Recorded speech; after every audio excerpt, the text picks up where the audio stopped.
especially the last 5 years, as mobile devices showed up and all the screens started being all kinds of different sizes and responsive web design came along, it became very hard to figure out how to do layouts, even technically how to do them. And we reached more than ever for third-party frameworks to help us through that time, especially since there was strong business needs to take the fixed width website and make it responsive as fast as possible. A lot of us just reached for the same tools over and over again. And I think now that we're 5 years into that, 6 years into that, it feels like a lot of websites look the same. A lot of companies start out by copying the exact same layout, the exact same color palette, the exact same look and feel of their competitors' websites. And it's just kind of odd. And I've seen enough tweets go around and enough jokes go around where people are sort of joking about how everything looks the same that it makes me think that that's really striking a chord right now. And if it really strikes a chord within the people who make websites, it probably also strikes a chord within the people who use websites, that things are starting to look kind of formulaic. And whenever that happens, because you know, everything always does that, there's sort of a rush to everybody do the same thing, and then that goes out of style and everybody rushes, and maybe many things are done for a while and then everybody rushes to do one thing again.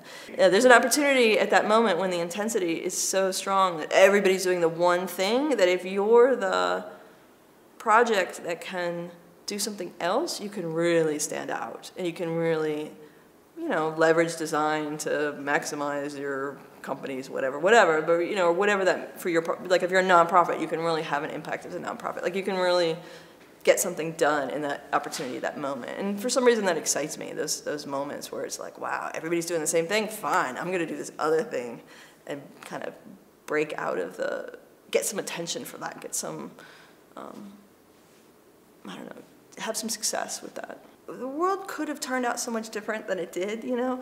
Somewhere around, I don't know, I guess the era of Web 2.0, the industry sort of started this pattern of hire a design agency, perhaps if you have a big enough budget, and you'll get some designers to show up. And they're going to go off into Photoshop. They're going to draw some really pretty pictures. And then they're going to make some PDFs. They're going to email those PDFs to the developers, right? The developers are going to build the website. And the way that relationship worked out was many times everything about that project has to be communicated by those drawings of the supposed future website that appear in a PDF. And that's a very interesting choice because we didn't use really a lot of paper sketches at that time. We didn't really use a lot of other sorts of interactive tools. Maybe they didn't really exist. So somehow we all got focused on Photoshop or, you know, maybe a few other like Visio or something. But there's just this sort of like deliver that PDF. What do you do as a designer? You make PDFs. And there's so many things about the web that don't fit into the PDF. The most obvious one is hover colors for links. You know, there's a lot of, I worked for a front-end developer for many years, and there were many times where I had to try to hunt down the designer because there was no information about what the hover color should be.